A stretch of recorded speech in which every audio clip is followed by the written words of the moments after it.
Good evening, one and all, and welcome to episode 131 of The Other Side of the Ball. Live from wherever Corey is at is Corey Hammond, and live from his studio is Derek Duncan, and I'm in the Pony Studios, making my way back home to the home studios, but nonetheless, hi, I'm a Blaxican that you can't see right now. You got a tan, huh?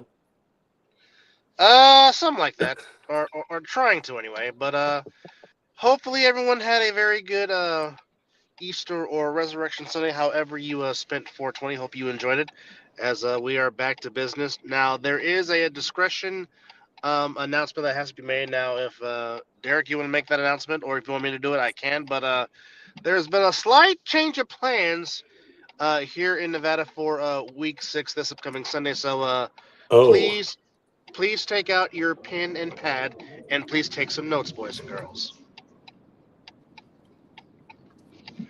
So, uh, as it has been told to us right now, week 6 in Nevada will start a little bit earlier than normal, as we will kick off our first game now, unless this has been changed. I've been told 9:30 a.m. will be the first game of the day, as Live with 25 joins us, and then the second game will take place somewhere, well, 12-ish last time we checked, but after 12 p.m., as we have to be done by the day by 4 p.m. So you'll be hearing us on air a lot earlier than you normally would here on the Nevada airwaves. So again, 9:30 a.m. is the first game, 12 p.m. is the second game. You can still join us at Matter of Time, you just have to come out a little bit earlier. come enjoy the exceptional weather. And not to call him out, but somebody tell my boy G Hurd make sure he's on time. Damn. What do you mean not to call him out? Well, it's more ironic of a joke when you act like I'm not calling him out, but I kind of am. It's like the Anchorman joke. No disrespect, and then copious amounts of disrespect follow. But yeah. So, gentlemen, thanks for having me back. I know I've been gone for a while. I missed you guys. Well, Corey, Well, welcome you're back. well, you were doing daddy duties and husband duties, so that's totally understandable. I mean, life does happen.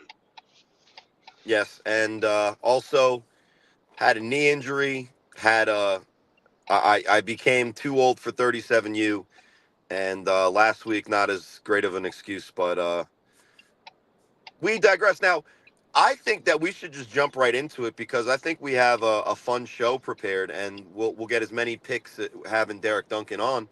But Derek, you had a great idea in the group chat. Let's tell the fans at home so they can get in the comments what we got going on tonight. You want to talk about my great idea or what we're actually doing because you changed it? Well, I wasn't going to give myself credit for the adjustment. I was just going to we don't have to break full kayfabe. I was going to give you all the credit. But yeah, so and Derek had something. I thought it was stupid. I said, "Well, that's fucking dumb. This is the A7FL." No, I'm just joking. It's draft weekend. It starts tomorrow night, and I'm sure football fans everywhere can agree that it's one of those pop culture touchstones that I think everybody can get behind. We're rooting for the guys that we cheered for when they were younger. We want our teams to be better. Everybody's on hopium to the max. Got to make sure we have that extra shot just in case somebody goes too hopium on us. I'm talking to you Jets fans. I'm talking to you Giants fans. Maybe Lions fans too. I don't know. You might as well They're say feeling Lions fan. great. Yeah, you might as well say Lions fan too. Although we feel like we got better, we're still. So, with all that said, these NFL teams got a draft coming up, but let's be honest, a lot of them need some help, especially at the top. And since it's part and parcel, big pieces of the A7FL, the three of us, Knox when he comes in, when he's available, of course, to the extent that he is. There he is. There's my guy.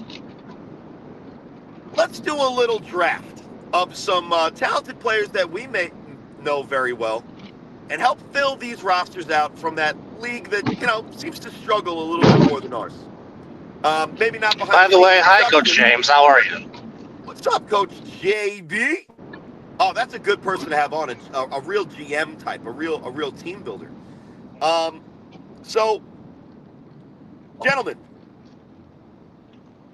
I don't know who's got first dibs, but with the upcoming first pick in the NFL draft, That would be the Tennessee Titans. I was doing the whole thing, man. Come on, I was even gonna watch Mel Okay. Kiper and try to do a Mel Kiper accent. With the first pick in the NFL draft, Dub, the Tennessee Titans can only draft an A7FL active player. Or Suge Light over here. If we get to the Lions, you can do your little trick. I'll give you a pass. Dub, if you're the Titans, you can only draft an A7FL player. Who you going with the 2025 first overall pick in the NFL draft? Knowing the Titans Well, need, right? Don't forget. if I'm trying to sell tickets and give my fan base hope, um, it would be the quite obvious pick. I would pick David Tennant from the Animals to Dum, excite my fan dum, base. dum, dum. And the pick is in. The pick is in. So that means, Suge Knight, while we talk about David Tender, you are the Las Vegas Raiders, and you are on the clock. Dub, tell us a little bit about why you think David Tender fits in with the Tennessee Titans. Why is the Raiders after the Titans? I don't know. Isn't that the draft order? That's the draft order that. Because again, the Browns are number 2. Raiders don't pick till 6. But Well, I got a full mock draft, which I'm looking at it right now, guys. The Raiders just traded up to the second pick. They actually already did? No. In my mock draft, I didn't see the little blue dot. So, Coach JB, thanks for calling me out on my lies. Hopefully, you call out the president as well. You're just confusing me because you just make up stuff. Exactly. Talking, call me a modern day Republican. All right, so let's go Browns. My bad, I screwed it up. I was trying my best, guys. My best was not enough. So while you guys talk, I will get ready for the Browns pick. Unless somebody wants to be the Raiders and trade up. Okay, so Dub, tell us about why David Tender fits in with the Titans. As I ruined the podcast already. Because they have no offensive line. Well, that's why it would probably be good to maybe pick an offensive lineman. But anyway, Dub, tell us why David Tender. Because again, I need something to excite my fan base, and plus, this draft is very O-line heavy in this particular draft. So I can always come back and draft within the trenches. But of course, as they say, the most important position in football is the quarterback. The Titans have not had one technically since the late great Steve Air McNair. So again, I need something to excite my fan base and exploit his talents. I think David Tender's that guy. David Tender coming out of Silk City Animals. He's 6'2", 215. Mr. Marketable. He's got a really quick release, and what I love about him, guys, he's off-platform thrower. He's very accurate with guys in his face, just like you guys said. Offensive line for the Tennessee Titans, not so great. So he's going to need to be able to make those off-platform throws, find the windows. David Tender at number 1 pick is the best quarterback option. He's also the young age that we want in this draft. Tennessee Titans got a good one. Derek Duncan. As we were clarified here with the second pick, the Cleveland Browns are on the clock. GM on the clock for the Browns. They are currently reviewing one Travis Hunter, the potentially the greatest two-way player in the history of the league. And if that is what their needs actually are, then we have to go Danye Lyons, because he is likely the greatest two-way player in the A7FL. Number 1 player ranked in the A7FL this last season. Return man, great lockdown DB, better wide receiver, but doesn't position as frequently. Danye Lyons is the number 2 pick of the market. Coach James, tell us a little bit about Danye Lyons and why he fits in with the Cleveland Browns at number 2. Well, I mean, he's put 2 big-time receivers on a milk carton. And then whenever he touches the ball on offense, he scores. And obviously, You saw what he did on the kickoff return, and I mean, he's clutch. He's a big time player. You saw what he did in the championship. All right, so I'm going to try to do my Mel Kiper again.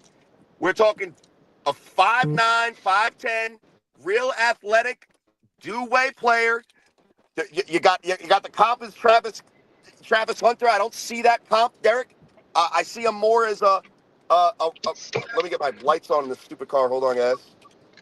Man, I'm really great at podcasting. Jesus. He's got the 4.31 speed. I've seen it timed. He raced that old guy. Maybe a little bit undersized, but not afraid to tackle.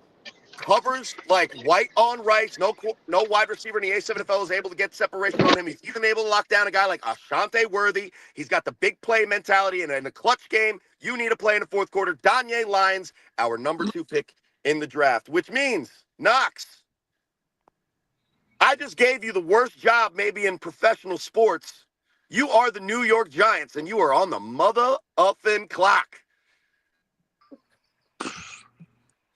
And while Knox is here, contemplating with 2, very memeable quarterbacks already on the roster, does he pull the trigger with another quarterback, or does he try to build a team that is missing a lot of pieces? Gentlemen, if you were Knox, the GM right now of the Giants, and I just saw the contract come through, they're desperate. No offense, Knox, but they're trying their hardest. What do you think you do with this number 3 pick, gentlemen? Well, Before Knox goes, let's also talk about what the world is saying that they're going to go with the NFL or out of college, Abdul Carter, the edge rush. So if Knox is looking at need, quarterback, or edge, which seems to be the 2 primary needs, that opens up the door for a lot of A7 guys. So Knox, with that little nugget, who would you be taking as the New York Football Giants from the A7FL? They're not looking for a future. They're looking to win now. If we're going right now, we're going edge, we're going name, we're going exciting to watch. We're going play after play. Somebody I get excited to watch sometimes, and if not all the time.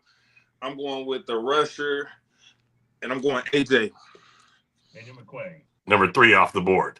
Ding, ding, ding, ding, ding, ding, ding. The pick is in. That was terrible. Dub.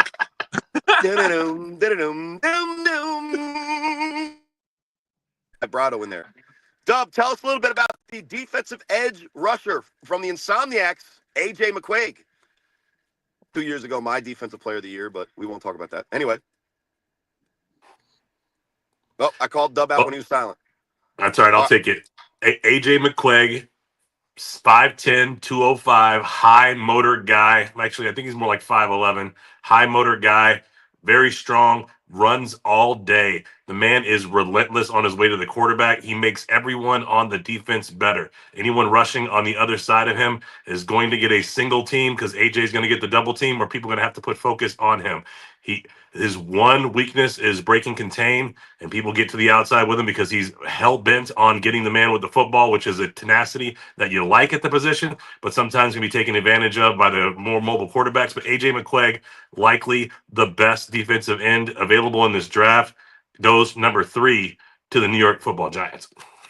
Now, again, the Giants make a terrible decision. They're terrible at everything. Knox, it's not your fault. It's the curse of the organization. They just got rid of Saquon Barkley, and now what they do is in a position where they have a need. They got Tavon Thibodeau. They have Tavon Thibodeau, a good rusher, can maybe counteract what they can do with AJ McQuaig, but a little bit of a tweener, undersized, got the speed. Not sure if he fits in with the Trey Baskerville in pure size, 6'7", or Dondre Haynes, 6'6", or that guy Smalls that's not so small from the Renegades on the defensive line. But I really like the pick because if you want a guy that's going to come in the organization, work hard, shows that motor, the Giants need a lot of help. They can't go wrong with a guy that's willing to work as hard as defensive end AJ McQuaig, which means because this guy is building a dynasty of his own, and he can maybe help this current NFL team get a little bit closer to where they might have been once upon a time. Coach James, you got the Patriots and you are on the clock. Guys, Really interesting first 3 picks. Now, Derek, you like to talk about the NFL guys. What's your opinion on maybe while Coach James is deliberating what he does with the Pats, who need a lot of help? Well, You I'm doing a little mentioned research. 2 I'm doing a guys. little research to see what the pundits are talking about right now at the number 4 pick. So There's like a bear with. Mason Graham guy from Michigan. Well, so There's the there's been talk. Arizona wide receiver. There's been a little talk of Ashton Genty. Been a little talk of the Arizona State wide receiver, but they're saying that the wide receiver draft is not very deep, and that the wide receivers will probably come off the board No, wide in the late receivers is deep this rounds. draft. One more time. The wide receivers are really deep this draft. Them and running backs. What's interesting because most mocks have them Coach coming off James, the is the board. pick in? I mean, I'm ready whenever you are. I just So based on the mock draft that is published that I'm looking at, they're going. The Patriots are going offensive tackle, but Coach James at the helm. What do you got? I'm going with Kenny Mack because I'm going to need someone to protect my newly drafted quarterback from last year. An A7, he can play D-line too if he needs to, but he takes pride in playing offensive line. He's a up the field blocking as well during runs, and he's a great pass blocker. Kenny Mack, another insomniac, number 4 off the board to the New England Patriots. You want to build a good offense, you better start with a good offensive line. They plug him in at center right away. He's a leader in the huddle. He's a leader off the field. He can get to the second level on pull blocks, and he's got the quick feet to move. Plus, he's a pass protector, and maybe he's a little undersized for the NFL, but with a Big 12 pedigree from Nebraska. I like the New England's pick of Kenny Mack, center, offensive line. Las Vegas Insomniacs. Yeah, Corey, I'm with you, man. Kenny Mack, we've said on many times, if I get the opportunity to pick first and I'm starting an A7FL franchise, he is my number 1 pick every time. And the New England Patriots pick up an absolute stud with James having an inside track on this man, picking up Kenny Mack. So Kenny Mack, the first offensive lineman off the board, goes to the Patriots. And fans, and what's up, Moses Smith? But fans, if you want to give us your pick for the next pick, I think we're going to give to one of our panel. But we got a pick coming up. It's the Las Vegas pick. So since this is the Las Vegas show, the next pick is what the chat tells us. Fair? We got to drum up some comments one way or another. So hit us up. But Dub, the Jacksonville Jaguars are on the clock. And I know you know more NFL football than many of us. What in the hell do the Jacksonville Jaguars need from this draft? Besides Jesus, Jaguars need a lot. I mean, first off, they need to. Well, first off, here's the thing. Sunshine needs an absolute target to throw to. And in my opinion, what better target to throw to than Eric Shuford Jr. to be catching passes from Sunshine and throwing blocks for running backs and just basically be the do-it-all Swiss Army knife that has been for the Insomniacs these past 3 seasons. Well, so you don't think Brian Thomas is a good receiver for them? He is. He's still coming to his own, but if I want to make an impact right away, I'm taking the Swiss Army knife name Eric Shuford Jr. Eric Shuford, definitely a good wide receiver, one of the best route runners in this class of wide receivers from the A7FL. Little bit undersized, but makes up for it when he goes up for the ball. Doesn't have the fastest 40 time, but his in and out cuts, his 5-10-5 time was probably among the top in the league. One of the hardest workers, going to be definitely a downfield blocker. To me, feels a little bit like a Hines Ward. And his brash nature, I think, going into Jacksonville energizes that offense, lights a fire under his quarterback's ass. And if anybody can turn around that passing game, it might be a guy, maybe not the most talented wide receiver-esque available in the A7FL. I think you guys are missing a guy because, again, this is just rosters. We're not going by stats. Love Eric Shuford. I think we're missing 2 guys, maybe from a team that is in question. But anyway, we'll get to that. Or we'll have we'll have Coach Tice on, an actual NFL decision maker, and he will make the pick. But the Jaguars select Eric Schuford, wide receiver, defensive back, fullback, linebacker, defensive end, quarterback, punter, and returner, and race car driver for the Las Vegas Insomniacs. To enhance Dub's point, the mock drafts show Jacksonville either taking a running back and Ashton Genty at the 5 spot, or trading down to take a wide receiver, because Genty's obviously not available. World-class talent at the 5 spot. They might trade out of that position if they're not looking running back and trade down for a wide receiver. So apparently other pundits around the country think wide receiver is a needs for the Jacksonville Jaguars. And then when I say it's a deep draft for wide receivers, Derek, I mean there's a lot of good wide receivers. There's not like last year with Malik Neighbors and Marvin Harrison Jr. at the top of the draft, but in the middle, going from the middle of the first all the way down, the wide receivers are stacked. So deep, not top heavy is the point, right? So, and I agree. There's a lot of great wide receivers coming out. Not so many elite, I guess is the best way to put it. But I would say I mean, if you're looking at a position in the A7FL specifically that's deep, my argument would maybe be that we have some of the best wide receiver talent in any league in the country, based on what I see week in, week out. So that's for sure a good pick for the Jags. And guys, I threw it out to the fans in the chat. What's up, Travis Gallardo? But nobody made a pick for Vegas. So since I haven't gone, I will represent Vegas, and I'm sure that's going to make 0 people unhappy. But to represent Vegas, Well, if Corey a person Hammond, wasn't working, he'd make that pick. Trust me. But unfortunately, What'd you he's say? working right.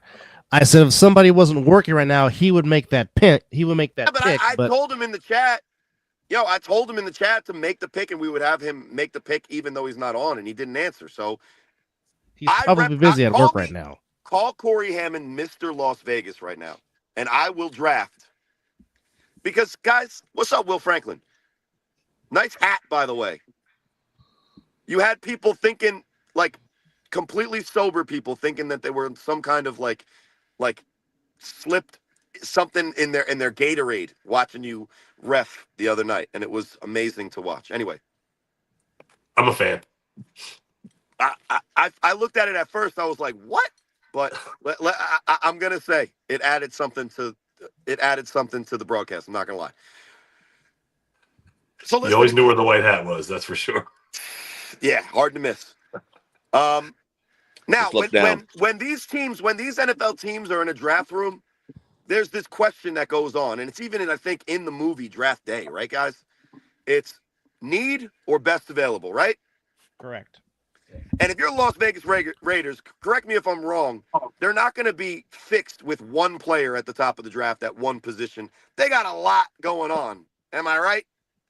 Well, they need an offensive lineman, defensive lineman, quarterback, cornerback, wide receiver, and a running back.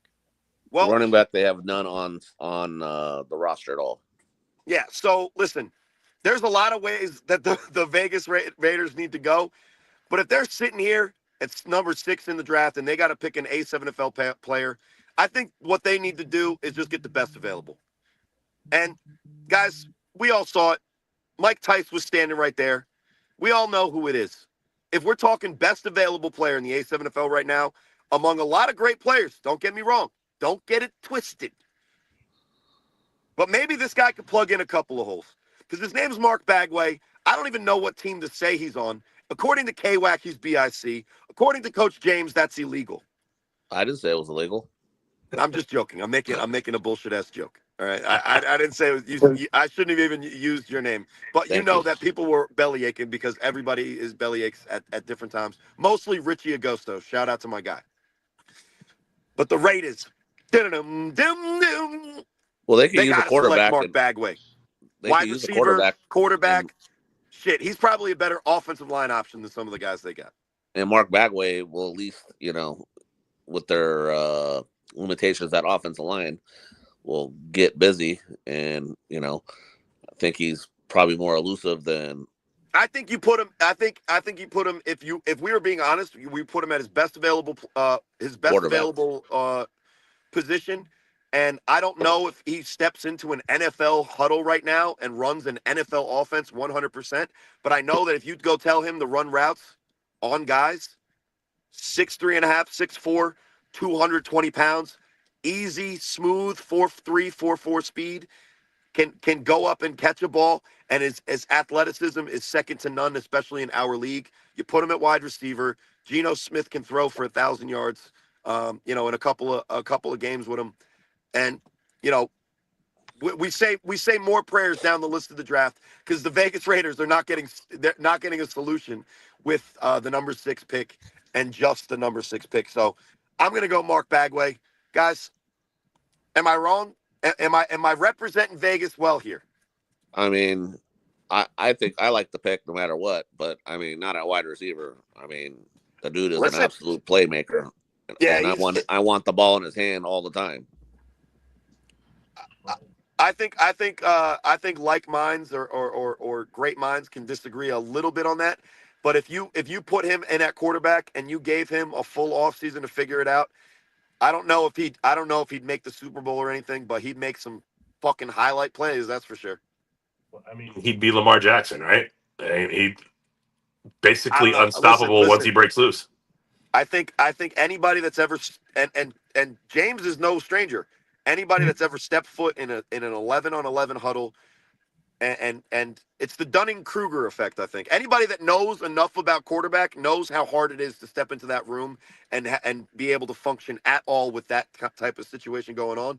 So, look, we said David Tender. I don't even think David Tender walks into that room and knows what the hell's going on because that shit's crazy. But if somebody's athletic enough and has the skill set to do it, Mark Bagway could probably figure it out for sure. I just love his athleticism. I mean, and I like to say that, saying that he's Lamar Jackson. I love Lamar Jackson, but Bagway can throw. I mean, the Bagway's got a good arm. So Also, can Lamar Jackson, though. Let's be honest. Huh? I'm just trying to say Bagway. I feel throws better ball than Lamar Jackson. I don't know. I've seen Lamar Jackson live. So have I. Yeah, well, he's doing it against. All right. Again, just a little semantics here. I think Mark Bagway has made some fucking awesome throws. I'm not. There's no way taken away from that. But anybody that's still on the Lamar Jackson can't throw train, I don't know. No, I'm not saying he can't throw. I'm just saying I feel Mark Bagway has a better ball. That's what I'm saying. I'm not saying. I think what's I'm not saying amazing. Lamar Jackson can't throw. I'm just saying that I feel he's got a more fluid ball he throws. Well, I think what's amazing is that I think that a lot of people would agree with you, and that's how amazing he is as a player. Which goes to show you that's how amazing a lot of our players in our league are. Is that we can compare them to some of the best in that league, and it's really not that far off. And Travis says Bagway is 6'5". I was being nice. Well, I said he was 6'5" one time. Rob jumped down my throat. Pause, Diddy or whatever. But yeah. So Denzel Daniels in the chat. What's up, Denzel? He said the Raiders already have a quarterback. Geno will be okay, and that's the problem. Geno's just okay. But as James said, Bagway in whatever position he gets on the field, and he is an amazing athlete.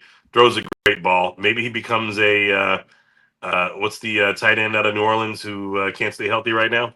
Who goes into the quarterback position, runs the tight end spot? Taysom Hill. Maybe he runs a Taysom Hill type package, but runs the tight end position, split out a wide receiver. Bagway is the ultimate Swiss Army knife. He will be a great addition to the Las Vegas Raiders. Well, the next pick, and I can't do this to Knox twice. Two dysfunctional, East Rutherford, New Jersey right, Dub? East Rutherford, right? Correct. Yes. Two dysfunctional ass New Jersey team. Get Knox. I don't even want to do that to you. So Dub, it's the goddamn Jets. Reset. So they just signed Justin Fields as their quarterback of the future. I think 3 years, enough money. 4 years, enough money where they expect him to be the starter, right? In the mocks, they're going defensive line.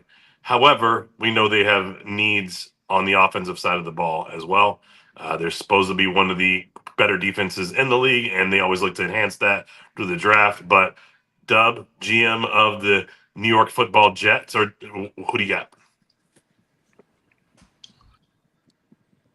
Well, at number 7, they have And a Coach need for James, I'll give you a little filibuster time there, Dub. And Coach James, just to get this moving along, while Dub is contemplating, you can do the Panthers next. You are on the clock. Dub? Oh, God. Yeah, sorry. But of course, as we say, now that the Jets have their quarterback, you need to build in the trenches. I'm taking Big Dave Valley to protect Justin Fields in the Jets' backfield. What isn't what you call it up? Derek? Didn't Derek pick before me? I'm just throwing it around. I don't care. If you wanna trade the pick, you can trade the pick. No, I'm just wondering, like, if you're going in order or what. I listen. I have no rhyme or reason. I'm just fucking around. Went to Dub. Is anybody keeping track of this shit? Hell no. Mentally, I could probably recall it, but no way. Nope. Yeah, real quick. We did number 1 was David Tender, right? I'm gonna put it in our chat just so we have it. Number 1, David Tender, Silk City Animals to the Tennessee Titans. And number 2, the Browns get Danye Lions. Danye Lions, cornerback, Vegas Insomniacs. Don't get massages in Cleveland, Danye. Number 3, The New York Giants select A.J. McQuaig. got it. Number 4, The New England Patriots select Kenny Mack. 5, The Jacksonville Jaguars need Jesus, and I quote, and they get Eric Schufert, wide receiver, Las Vegas Insomniacs. Some people, rightfully so, call me biased. I wonder if we could say something about number 2, 3, 4, 5, albeit Insomniacs. But hey, let's be honest, they're a great fucking team, so good for them. and then number 6 was for Mark Bagway Bagway, and for the then, Las Vegas Raiders. and then 7 was just Dave Valley. I guess I should put the teams they went to here. I will try to edit that if I can. Valley is Jets. S-T-E-J. Stedge. Don't ask. It was a long night. It was a long, beer-filled night. So, Coach James. By the way, rest in Carolina peace, Steve Panthers Montgomery. are on the clock. Oh, who did Dub pick? Dave Valley. Oh, So Dave you Valley. go on the clock, you think, and I'll do the fake Mel Kiper. Fuck, I don't even know what the fuck they need besides everything.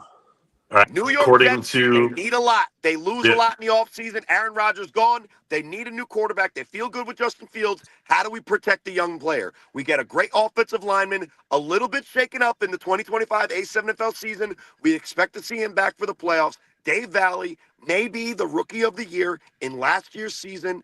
One of the most dominating offensive line presences we've seen in the A7FL. A little bit up there in age, but what he makes up for in age, he makes up for in experience. The Jets select offensive lineman BIC Dave Valley. They going linebacker, James. They need a linebacker? Supposedly they're going linebacker. Maybe Nick Scorton from Texas A&M. I really don't know who these people are. I spend a lot more time on the players in our league than the current college guys. You know what? I'm gonna do what's his name a favor. Bryce Young, because he needs some offensive line help. They got Adam Thielen, who's about 90. They got Xavier Legette, who's like just a possession, big body receiver. They don't have any speed at wide receiver. So I'm biased on this. I'm not gonna lie. So go ahead and say I'm gonna go ahead and go with David Clark on this one. Great pick. Someone You're talking that can about wide stretch the receivers field. in this league. You're talking about wide receivers in this league in the A7FL. I don't know if there's many better at just going deep, getting the ball than David Clark, 6'4", 4.3 speed. When he's on the field, you have to double cover him. There's got to be somebody over the top. I think that's a great pick. And even though he may sound a little biased, in my opinion, we're talking about need, NFL. That's the first pick. That's the first wide receiver just based on pure athleticism that I would have went from that team, the Las Vegas Insomniacs. Yeah, I was very biased in that. In the Carolina Panthers at 8. The pick is in. Doom. Doom. Doom. Doom. Select David Clark. Oh shit! And to be fair, this is the West Coast show, so obviously the one team on the West Coast is going to get a lot of love, and they're the I don't defending champions. necessarily disagree with any of them. I don't think that you could go wrong with these guys. They're among the best players in the league. I think if we were really being nitpicky, maybe we skew a little younger because we could have set the expectation that you have to keep these guys for a certain amount of time. Well, Some of the David's guys only were saying 25. like Valley and stuff are a little older, but I like it. Let's keep it going. You know what we should do after this one? Like, not tonight, but we should actually do an A7FL Fantasy draft. fantasy with the teams that we have in the league. Check out the 3-on-1 podcast. No, I'm sure. It's been I done, did about but 2 years ago. It's awesome. I think we definitely should do it. Here's the thing. This is an off week, the Easter week. We didn't have current games for the weekend. We're gonna have plenty to talk about until the off season, and then let's put a pin in it, James. If you want snake draft, do you want first pick, last pick of the second round, or you want like 5-5, like in the middle? Because you get first dibs. No, I said Think about it. We lottery pick it like everybody gets a lottery. You know, they pick a number. Nice. I like it. Well, New Orleans Saints are on the clock, and as Coach James called me out for the second time, being Republican and making shit up as I go, call it my tariff plan.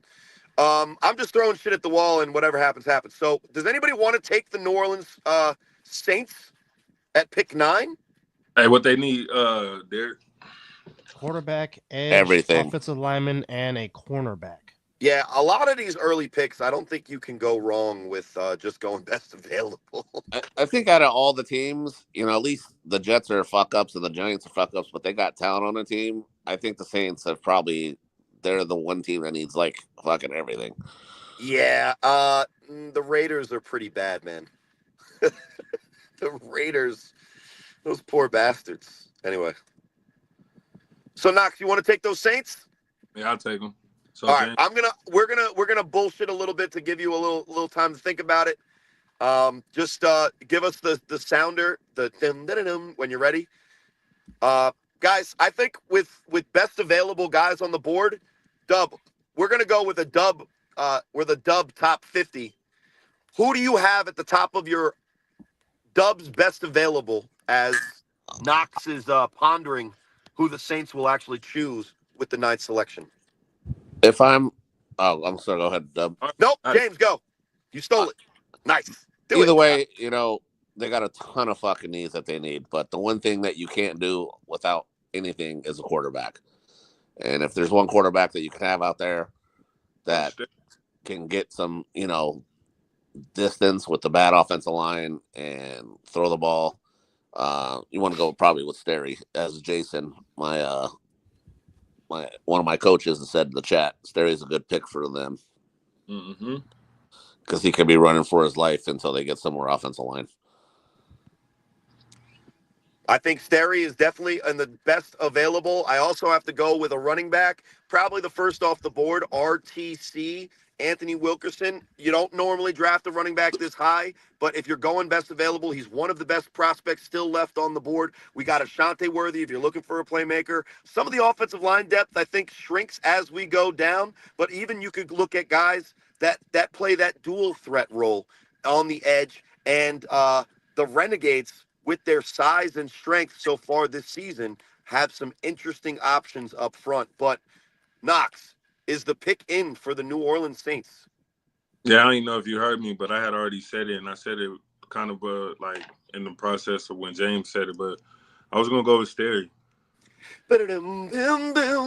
So with the 9th pick in the 2025 NFL drafting A7FL players, the New Orleans Saints draft Sterry Codrington, quarterback with BIC.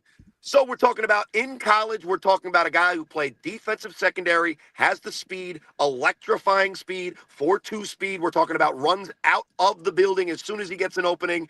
One of the biggest playmakers in the league, little undersized. Question if he can last in an NFL season, especially with offensive line help, but he does have the mobility to let loose, and his accuracy has questions at times, not going to lie, but his turnover ratio, touchdown to interception ratio, out of this world. In the last 3 seasons, guys, his interception to touchdown ratio, this is a fact. Guys, this is disgusting, is 90-4. What is? 90 touchdowns, 4 interceptions past 3 years for Sterry Codrington. Well, That's insane. he's an intelligent quarterback, and he plays I'm just within his saying, means. when you say it out loud, when you say that shit the fuck out loud, wow. So listen, undersized, not sure if he makes it with a bad offensive line for the New Orleans Saints. If you got to throw him in right away, he does have the intelligence, he does have the experience, but a great pick for the New Orleans Saints at number 9. Which brings us to The the Bears. Bears. Should I do the Bears? Go ahead. Oh, which, by the way, rest in peace, Steve Mongo McMichael. Yeah. Mongo. Okay. Man, Bears, huh?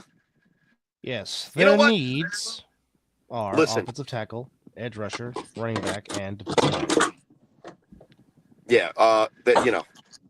Here's what I would say. Okay. There's a position in the A7FL that's really hard to figure out when you're looking at guys. And since this is the Vegas show, I'm just gonna fuck around and just go full out. Okay. The top 10, I think, has like 7 insomniacs. But fuck it, why not? Because with my pick, the Chicago Bears are known for one thing over everything else. Defense? And when they've been great, they've had middle linebackers that fuck people up in the middle of the field. And I'm going to go Homer because I was Mr. Vegas in my first pick. I will continue that trend and be Mr. Vegas with my second pick, the 10th pick. And the Chicago Bears will draft Jeremy Reeves, linebacker, Las Vegas Insomniacs. They're Mike Singletary. I'm surprised you didn't go with Deontay Henderson. I haven't seen him play, and I just wanted to do the Mark Bagway thing as a troll. Like I said, I think Deontay Henderson honestly would probably be a better pick if we're just going overall. But fuck it, I'm just leaning into the Vegas shit about it. Fuck him. And by the way, Travis, don't tell Deontay Henderson I said that. If I ever have to play him head to head, I hope that I survive. I got kids. I digress. Listen, how old is Jeremy Reeves? I feel like he's young too. Late 20s or mid 20s, I think. Yeah, like mid, right? Like 25-ish? Maybe like 26, 27. All right. Well, he's probably the same. Anyway, you guys do the Mel Kiper because I just did the pick. So what do you guys think? I probably would have went with a running back RTC. Just mine because, I just think they're trying to build the offense. Jeremy Reeves is 32. Hold on. No, I'm just joking.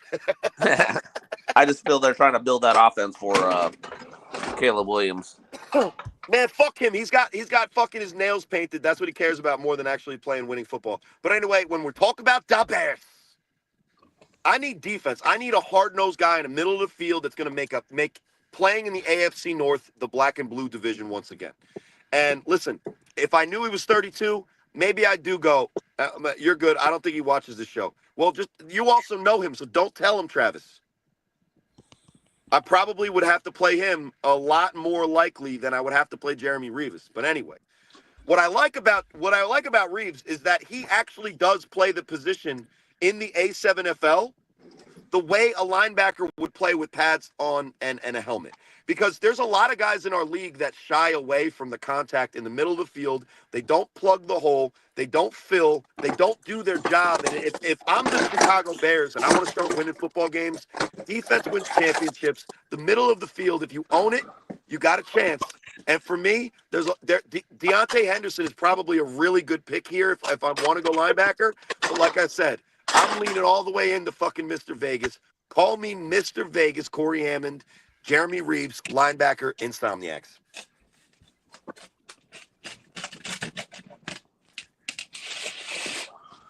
Dub, it's got to be you, bro. Well, actually, it could be either me or Coach James because we are both members of the faithful. So. Oh, fair. All right. Well, dude, who complains less about your coach that's one of the greatest football minds in the history of the world? I do. I think he's a great coach. So He just you get to He choose. just sucks in crunch time. Yes, you get to choose because I've heard Dub over here lament about how terrible it is to have a coach that got the best out of, and I quote, Matt Ryan, MVP season, Jimmy Garoppolo made a Super Bowl, Brock Purdy almost made a Super Bowl twice. What's that weird looking guy that was the third stringer that came in and won 3 games that one year? Yeah, him too. He was like from Southern Miss. I never said Shanahan cannot dial up a playbook and call defensive plays. But I'm just saying, who complains less? You get to make the pick. Oh, Go ahead. Go ahead. I'm just joking. I'm just throwing shade. I'm sorry. Every first round pick they usually do, so go for it. Well, my beloved Niners of Santa Clara need help in the trenches on the defensive side of the ball and the offensive side of the ball. And both are very deep in O-line and D tackles and DN. But I have been impressed with this young man since I've seen him on the field. He definitely could be, of course, he could be on the other side of Nicholas Jonathan Bosa. I'm taking Moses Smith as my defensive tackle at number 11 to be along the other side of Nicholas Jonathan Bosa on the front. Okay, so you're going beef, huh? I'm going defense, yes. Well, I love that pick, but I feel like you're kind of forgetting about another person on that deal. Uh-oh, we lost him. As he says, he gets kicked out. Yeah. All right. I want to hear who else he has. Tight end. He goes to offensive line.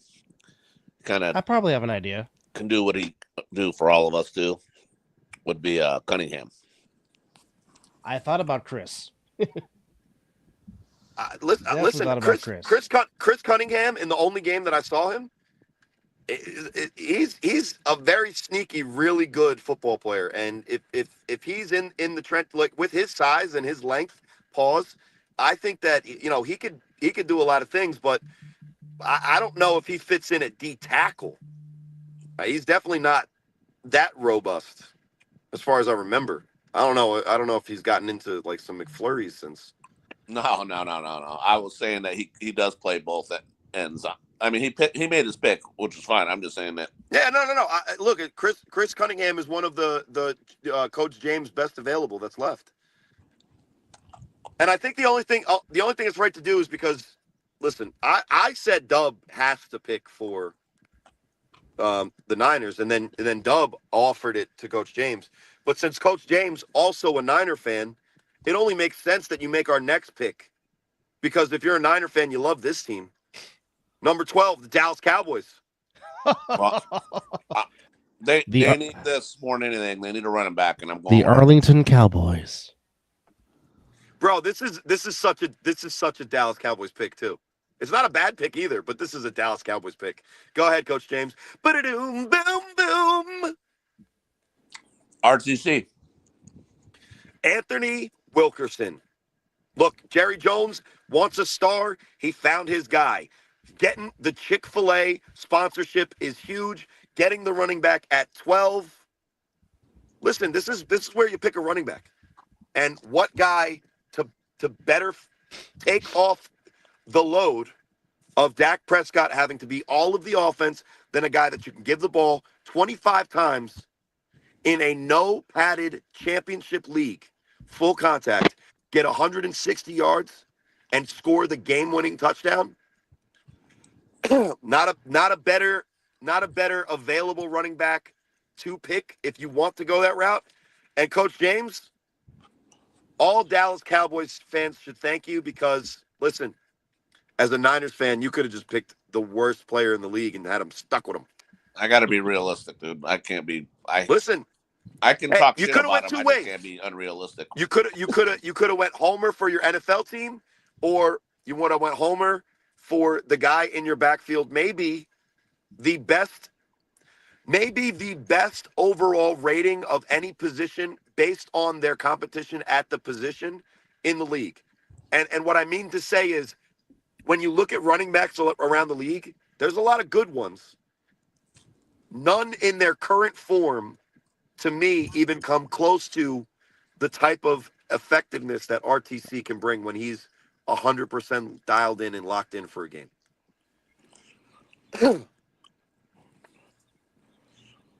Listen, with the 13th pick in the NFL draft that are drafting A7FL players, the Miami Dolphins are on the clock. Knox, Well, you want me to take it or you want to take it? You ain't had one in a while. You take it. I'll take the next All right. one. And plus, you love Marino. Marino's number is 13, fan, so that's awesome. and the Dolphins are picking at 13, so it should be Corey Hammond making this pick. And so, Knox, you got the Colts coming up next, and Dub, you'll go NFC South. You go a little dirty bird action coming up with the Atlanta Falcons after my friend Knox picks my alma for mater. I get to pick my high school mascot. Indianapolis Colts. Listen, Tua Tagovailoa, a lot of people say a lot of things about him. But what I will say is this. For all the people that make fun of Tua's concussion injuries or try to say that maybe he should quit football because they're scared to see what it looks like when a man is fighting for his life out there, you are the same people that laughed at Tua Tagovailoa when he was coming out of college with a hip problem and had a throwing power that you made fun of because he was throwing the ball softer than most quarterbacks in the NFL. So if you made fun of Tua Tagovailoa for having a low throwing power because he was injured and you thought that was funny, then you can go fuck yourself if you think that you have anything to say about his concussion injuries. Because if you don't care about his health when it's his hip, fuck you trying to take away his $300 million of guaranteed money. But I digress. That's just a hot take that I want everybody to feel, because you know who you are. It's not funny to make fun of somebody's health and then try to act like it's serious because it's a concussion. So go fuck yourself. Coal Miners worked for 25 cents a day and died. He'll be fine playing football and getting concussed over and over again. But I don't really even know what the Dolphins would need over any other position. I feel like their offense is explosive when healthy. I feel like their defense maybe could use some help in the back end at corner. But in the A7FL, of all the positions that exist, I don't know if I'm rushing with Danye Lyons off the board to say, all right, I need a corner. But you know what I do need is a guy that's a monster. And whether he's playing defensive end, tight end, or he's chasing somebody down with his dreads flowing on a 3-on-1 like a fucking absolute Decepticon, I'm going to go with defensive end, tight end, 6'7", 260, 4.7-ish, 6-ish speed, and says the most Diddy type of stuff in game that you could ever hear as a competitor. Dondre Haynes, defensive end and tight end from the East Orange Renegades for the Miami Dolphins. Hey, Corey, what's his number? He's number 44. Okay, no, because I don't think that's who I was thinking about. No, you're thinking of Smalls, number 1, who is also really good. But he played. But he played for Animals. Big dude. Uh, Oh, a I think big dude that plays for the I think Animals. it I'm might not be. sure. You're talking about IG, the tight end for the Animals. I'm about to go look right now. I think so. He be playing like all sides of the ball. See him on 3-on-1. See him on defense. See him on offense. Well, for the Renegades traditionally, and we're going back years. It's Dondre Haynes that plays 98% of the snaps and looks better than almost everybody on film when he does so. Um, so that's number 44 for he's known as Megatron, uh, a mainstay player. If you haven't seen him, uh, you know it's I get it. You're busy. There are some new big guys on the Renegades defensive line. One of them plays a hybrid running back, tight end, defensive end position. His last name's Smalls. They got a guy number 12. His name's like Rowdy Dog or Dog something. He's pretty good. And those guys are big, but really the heart and soul of that team is Dondre Haynes. Samad Sesson, number 12 is who you're talking about. Yeah, he's good, but I think who's Smalls? I call him the notorious enormous Smalls. Damon Small, number Damon 1. Smalls. Yeah, he's actually having a better season than Dondre personally. But Dondre to me is the pick at 13.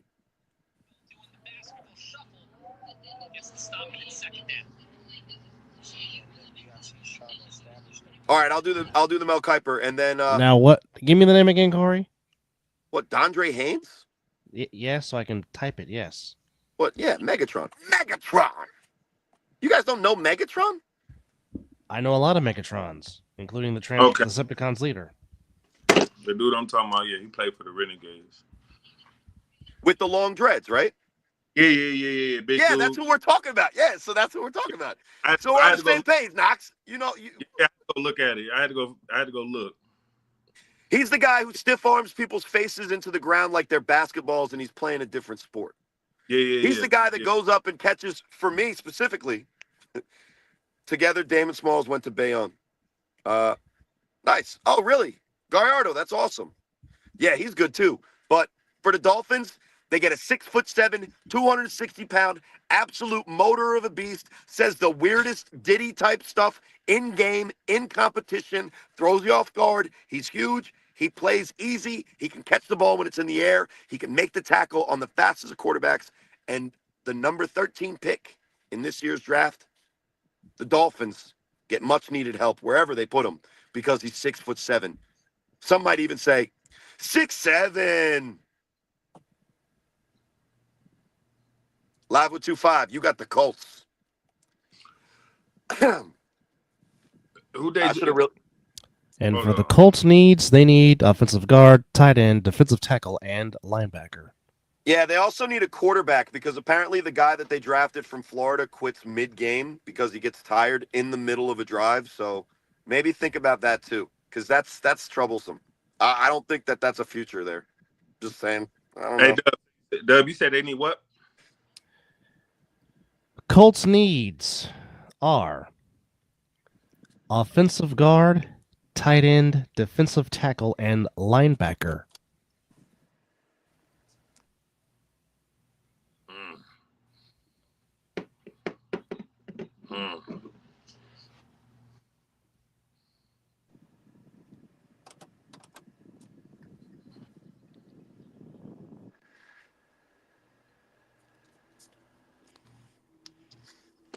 I don't know his name though. All right. Well, we'll help you out. We'll just break kayfabe a little bit here. Team Yeah, hold on. position. Give us a little details. You said what? What'd you say, Corey? Just give us a couple of details, and we could probably suss it out. Is what I'm saying. Nah. So he played for he actually plays for BIC. What position? Guard. You're Or talking about low. Valley. No. What's the name already got Valley? You're talking about the dude. You're talking about the dude that wears he wears the do rag. or ski mask. You talk about K-Wack or you're talking about Big Dippy, the dude that pulls and messes people up? No, I want to say probably I was thinking more K-Wack. So you're gonna take him at O-line? Hold on, that's He's not bad. look up the film because I could tell you who it is once I see the film. Well, K-Wack wears J3. He's there more consistently. But Big Dippy in the championship games, he's the big kind of light skinned Spanish-ish looking dude. And he wears the red do rag. Hold on, I'm about to pull it up.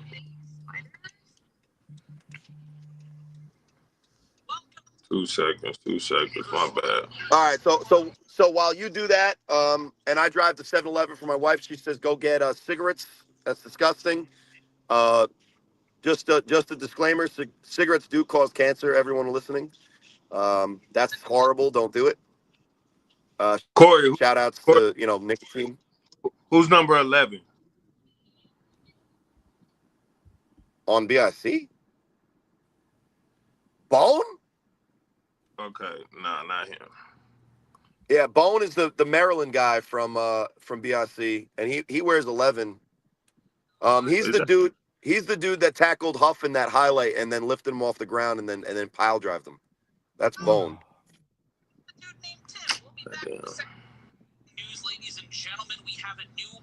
What the hell kind of number is that? This fool right here. J3. Yeah, that's K-Wack.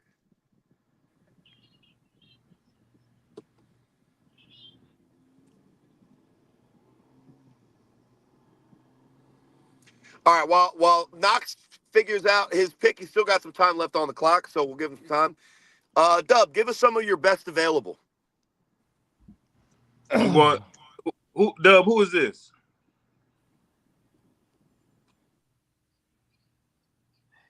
I wish I could see a number. If I could that's see a on- number, I could tell you because I'm on the Damn. A7FL page looking up numbers if we need to go there. By the way, shout outs to our fans. We're giving you real good pod right now. This is quality stuff.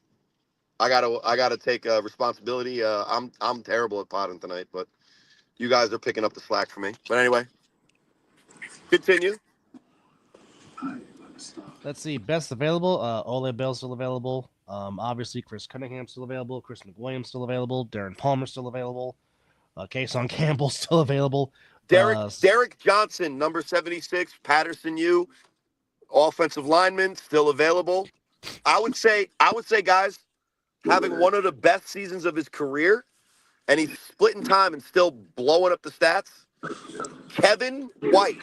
I'm gonna call him Devin White, and that's a purposeful mistake. But listen, for BIC offensive line, that guy is all over the field creating havoc all game long against the quarterbacks that he faces. But when you talk about offensive linemen, for me, a personal favorite, number 76 from the U, they call him Muggs because he's out there mugging guys, Derek Johnson.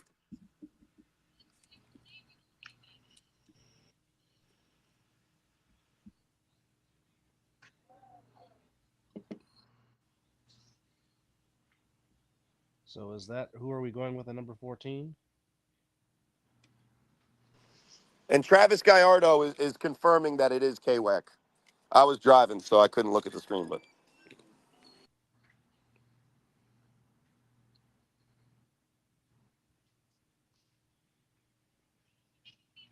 Is that the name? Is that who we're going with? What's the gentleman's name again? Carnell Wachter, offensive line, defensive end, tight end, Trenton, BIC. Okay.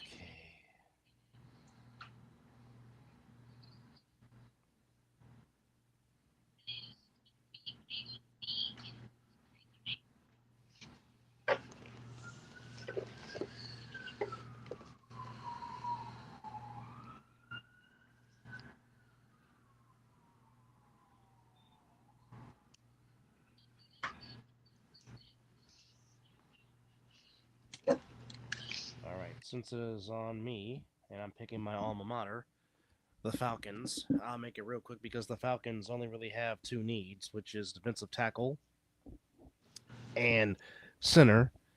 And that makes it very obviously the best player available to take that DT tackle spot is Mr. Big Chris Cunningham to plug in that defensive tackle line for the Atlanta Falcons at number 15.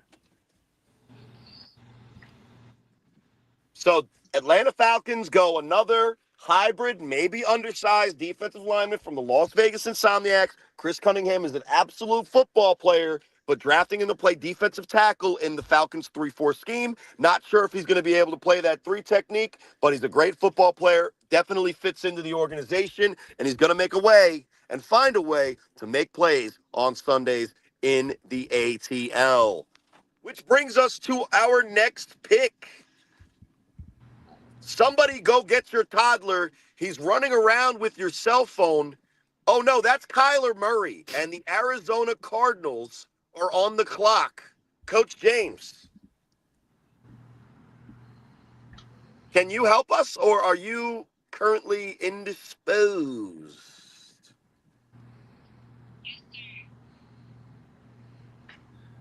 Well, he is on mute.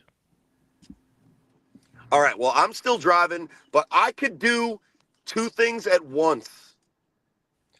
Average. The Cardinals. Well, the Cardinals only have 6 picks, but their needs: edge rusher, inside linebacker, guard, and wide receiver. Well, I can rectify what some might call a mistake from earlier in this A7FL NFL draft. And if the linebacker position is a need for the Arizona Cardinals, I know a guy that once upon a time was in Arizona, a city named Bullhead. And he had a pretty nice day. And if you don't know what I'm talking about, then ask Coach James from earlier. Because if we're going inside linebacker and Jeremy Reeves is off the board and I can't be a Vegas homer, remember, I am Mr. Vegas. The pick is in, gentlemen. Boom, ba-da-dum, boom, boom. And with, I think, the 16th pick, the Arizona Cardinals select Deontay Henderson, linebacker. I don't know what team.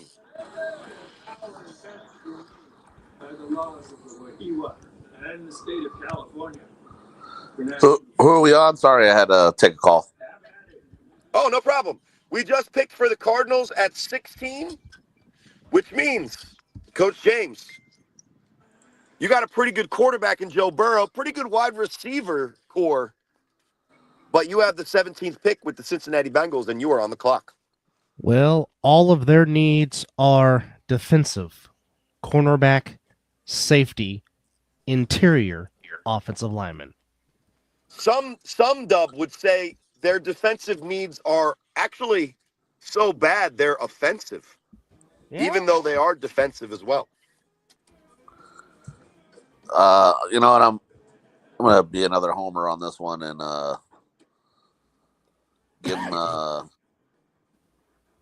Chris Cunningham on the edge because they're trying to trade Trey Hendrickson, so they need to shed some money.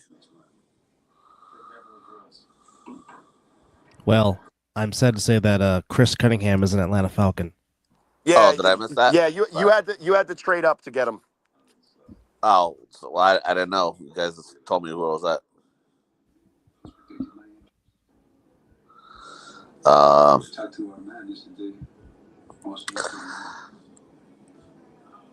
Well, I mean, shit. What's that dude's name?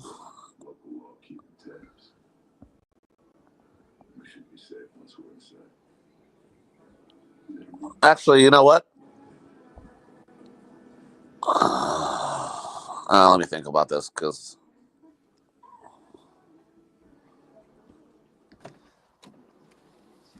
Coach James thinking of it. Brought to you by A7FL Las Vegas. Reminder, gentlemen, games start early this weekend, so get a good night's sleep on Saturday. Dub, let's talk about some of the best available. you know, Or actually, let's do this. Let's do this. Give Coach James a little bit of time. Let's number recap 44 the from first BIC. I really like that kid. round. The DB. H3 Frazier. Yeah. The pick is in. And with the 17th overall pick in the 2025 NFL Draft, drafting A7FL players, Coach James selects H3 Frazier cornerback, BIC for the Cincinnati Bengals. Dub, give Yes. us your take on what you know about young H3 Frazier. Again, nobody knows his government. Very, very physical, and very likes to play to the edge. Definitely has some good speed there, and obviously very attentive and very attentive to detail, and definitely is not afraid to get physical with his opponent in front of him. A very, very, very, very, very solid pick for the Bengals. He will battle T. Higgins and Jamar Chase in practice a lot with his style of physical play. 6'1 and a half, 6'2", 215 pounds. He's a physical wide receiver. My NFL comp would be Denzel Ward out of Ohio State. I think currently plays for the Cleveland Browns. I'm not sure because I don't watch enough NFL, to be honest. I watch a lot of A7 and then coach my kids. But we're talking about a physical cornerback that's going to cover you in your face, get in the backfield, and make tackles when you need to. If we're talking about the Bengals defense, we're talking about one of the most disappointing performances from a side of the ball in the history of the NFL. Joe Burrow had one of the best quarterback seasons for a quarterback with a losing record ever. And the reason that his record wasn't better is because his defense was atrocious. One way to start and make them kind of a little bit better in a conference that could definitely use corner. Who is William Carswell? Chill. I'm doing a Mel Kiper impression. If you don't want it, you don't have to watch or continue to comment negatively because that will help our algorithm. H3 Frazier, you heard it from a guy who played and coached against him head to head.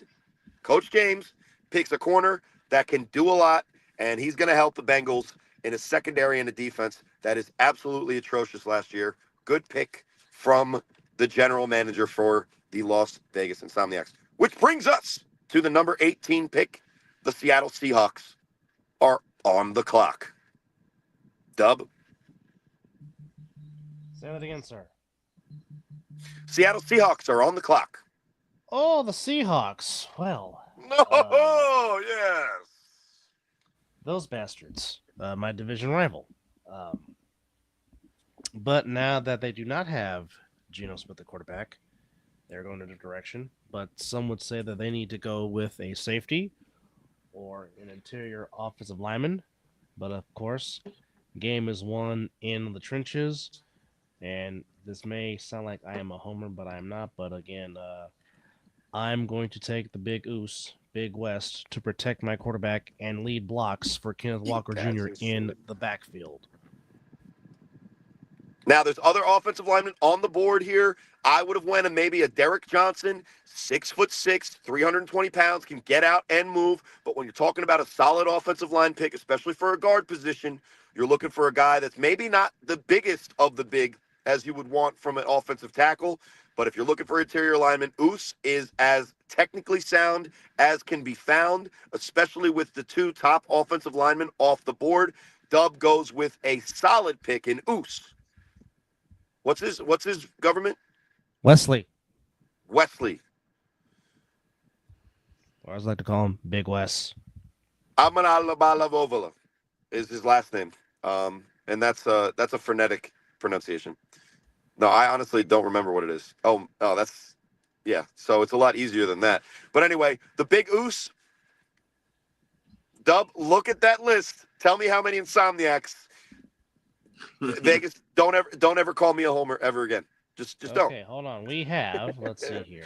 1, 2, 3, 4, 5, 6, 7, 8, 9. Which means that the Houston Texans That would be 10 so far.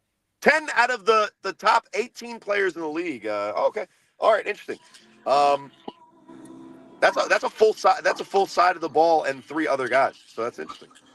They are dominating this year. I would argue that if it weren't for their strength of schedule, they would likely be the number 1 ranked team in the A7FL. But that's interesting that the Vegas podcast has over 50% of the top 18 picks are Insomniacs. Interesting. I don't know. I think it's probably my turn, right, for the Houston Texans at 19. No, the Tampa Bay Buccaneers are at 19. All right, my bad. I'm looking at a mock draft list, and I'm sorry, it's screwed up twice. So wait, the Bucks are 19, and where are the Texans? The Houston Texans are at number 25. All right, Dub, I think you have to take over the list because I have the Texans at 19, and at 25 I have the Chargers. So that's probably wrong. Okay, so who's next? The Bucks. The Buccaneers at 19, yes. Listen, I think the Bucks surprised a lot of people last year. And if it wasn't for Jaden Daniels being a really special player, I would argue that the Bucks probably the most surprising team in the NFC. So I think their defense has a lot of talent. And when you look at their offense, I think they just need to grow together. But if we're talking about best available players, for me, I said his name already 3 times. I'm going to go Derek Johnson, number 76, offensive lineman from the Patterson U. He's a guy that literally was in NFL camps. You can't go wrong with that. You cannot go wrong with that.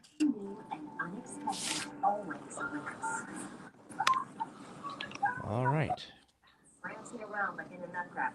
There you have it, folks. Coming to you by one Mr. Corey Hammond. That puts us at number 20 with the Denver Broncos, or as I like to call them, the John Elways. They need The Broncos need running back, wide receiver, tight end. I'll go wide receiver. So which one are from the A7FL are you picking? I'm going with Diaz. Who? And his last name Diaz? You're Manny going Manny Diaz Diaz? from the Nice. from the Animals. Nice Okay. pick. Yeah. All right. All right, listen, Manny Diaz, Denver Broncos. Look, when you got Bo Nix last year, one of the surprising rookies in the NFL, saw him firsthand when I was actually at, guys, I was watching live the Bills Broncos playoff game. Bo Nix was not an issue for them. He has the moxie, he throws a good ball. With Sean Payton calling plays for him, I think he improves even more this year. Why not give him a target? For me, with the available wide receivers on the list, I do like Manny Diaz. But guys, how are we overlooking Darren Palmer?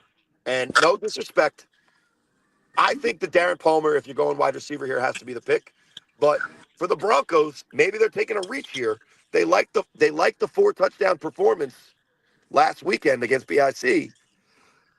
And they pick from the Silk City Animals, number 2, Manny Diaz, wide receiver, Denver Broncos. Which brings us to 21. Good old Mike Tomlin, maybe the best coach in the NFL. And Dub, I know he's one of your favorite guys in the world. Do you want to pick for him to add to his team to help them out? Well, the Steelers definitely lack an identity at running back. So I am going to draft Juice at number 21 to continue that great running back tradition of the Pittsburgh Steelers.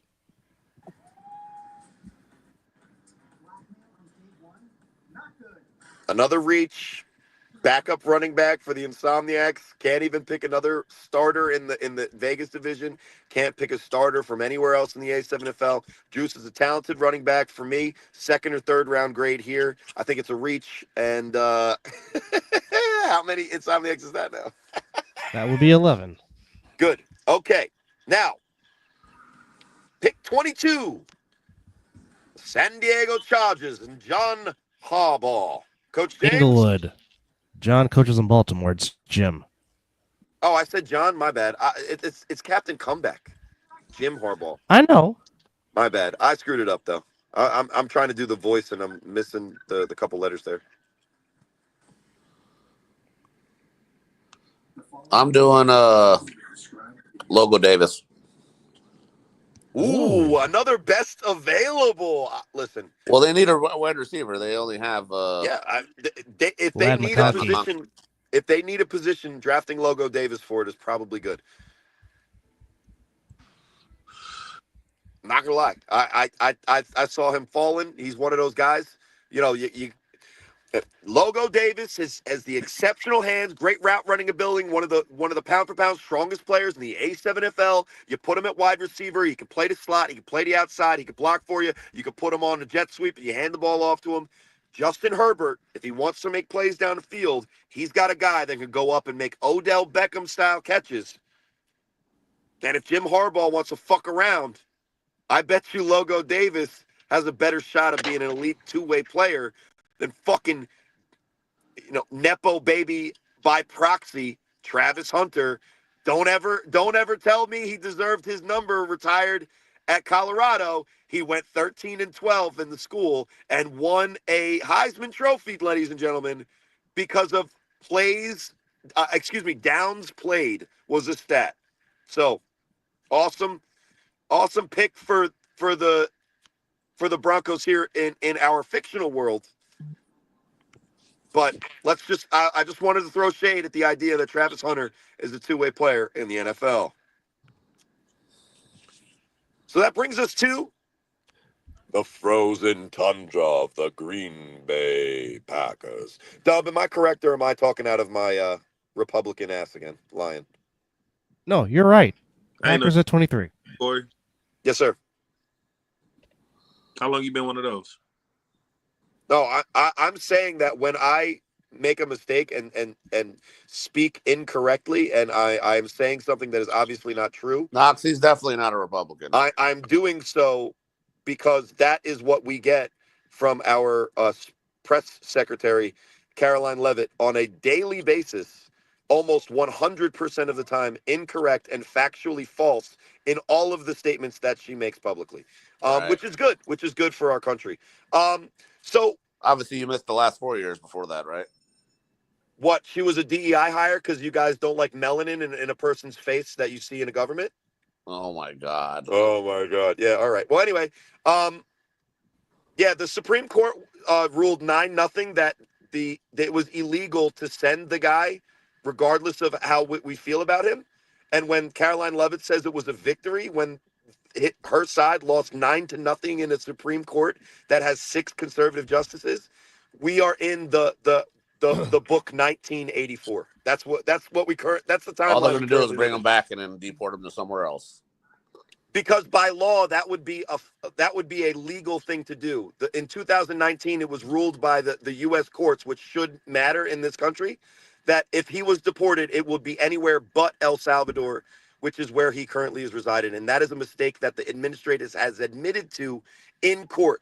I can send you the court documents. I know they have. I mean, I don't understand why you're due still beating process a is in the fucking dead horse, Constitution, bro. and if we're arguing on a sports Constitution, we're in a podcast, you keep constitutional bringing that up. We're in a Let's let it go, constitutional bro. crisis, and which means that we're an authoritarian, fascist government, and that's where we're at. Yeah, we're an So the authoritarian Green Bay fascist government. Packers. You're able to say whatever you want right now, so it's not that very authoritarian. Hey, so what pick we on? But hold on, James, because right. if I went to school in Massachusetts at Tufts University, I could be deported because I wrote an op-ed. So with the next pick, we got 5 minutes. With the next pick, the Green Bay Packers are on the board. Okay. A bunch of cheese heads. What you got? Anybody? Knox, I think this is your pick. Oh, this is me. I'll take it. All right, fuck it. That gets them. All right. What do they need? They need all right. Cornerback, offensive tackle, edge rusher, defensive tackle. We're at best available season. You know what I'm saying? You got a great player. I don't think you can go wrong with taking him at this part in the draft. We're at the mid-20s, right? Yes. You could Now go need or you left. could go best available. Hey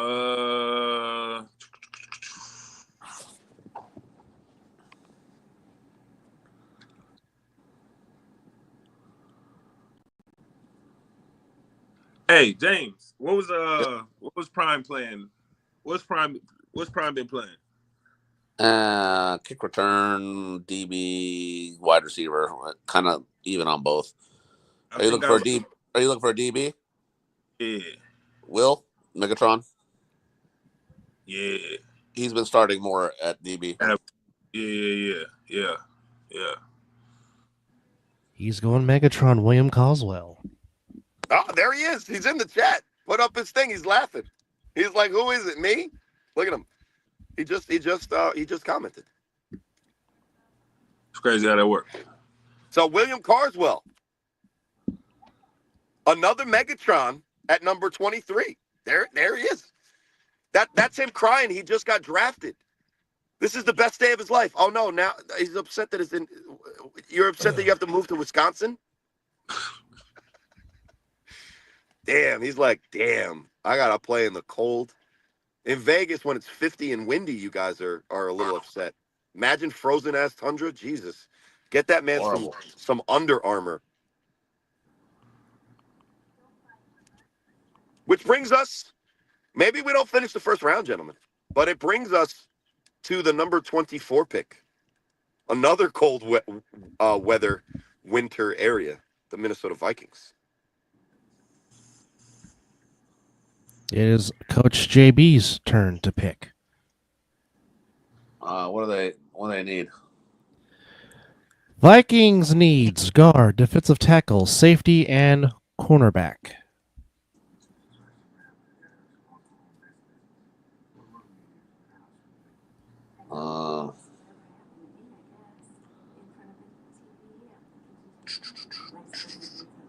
I guess give me anyone that's left on the Renegades offensive line. All those guys are huge and big and can block. Well, if you go Damon Smalls, you get a guy that's big enough to play offensive line, but skilled enough to play a lot of skill positions, especially in the A7FL. Not sure if it translates 100% to the NFL, but Damon Smalls, We'll take him.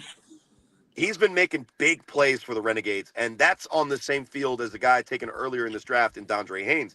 The other guy, Dub, you had his government name, number 12, just as big, just as physical, not as athletic, but I think is more of the offensive line guy. But you're saying, Coach James, you're taking Damon Smalls? Yeah. And the Minnesota Vikings. Boom, boom, boom. The pick is in. Damon Smalls, the notorious, enormous Smalls. Defensive end, running back, East Orange Renegades. And that brings us to the other team from the Los Angeles. We went with the Chargers. Now we got the Rams. No, we haven't done 25. 25 is the Houston Texans. Oh, I keep screwing around. My bad. Thank you, Dub. Again, I levited. I Caroline levited. My bad. Okay, sorry, James. I won't do any more politics. But let me do, because I already got excited for the number 26 pick. Does somebody want to do? Trust me, you care more than I do. Yeah, I do care. I'll take the Texans at number 25, and at number 25, CJ Stroud's going to throw to Darren Palmer. And maybe one of the best steals in the draft, Darren Palmer, UNLV product, one of the best route runners we've ever seen in this league, has the ability to locate the ball, catches the ball at his highest point, has bailed out Canyon Stone King and his former quarterback, Jeremy Geary, time and time again, one of the MVPs of the other team from Vegas, maybe the most prolific wide receiver by statistics in the history of the Vegas division, Darren Palmer, DP, wide receiver, Sickwitted. And that's our first Sickwitted off the board, right? Correct. Well, interesting. We're going to go for a little bit of a run because the pick is in for the Los Angeles Chargers. Rams. Oh, I said Charge. I'm fucking up, guys. Thank you. I'm just Chargers are on your mind. but closes out with number 26 before No, we you know call what this. happened? You know what happened? I looked at the Rams logo, and you know how the horn, the ram horn, comes around to C? It's yellow too, so my mind said C, wrong. So the Rams, Sean McVay is an offensive genius, and you give him a weapon that can make shit happen in the open field. I think that he would love to have a player like this on his roster, whether it's Matt Stafford quarterbacking this year or someone else in the future, because this guy could have a big time future in the NFL, just like he did in the A7FL. I'm going Ashanti worthy wide receiver playmaker, BIC. And we might go on a wide receiver run, guys, because with the 27th pick, the Ravens are on the board. Well, that's Knox's team. So 2-5. Who you bringing home to the Charm City? Mm. And Derek gave me the 28th pick, which is the Lions coming up. So Okay. we could throw that in there. Shit.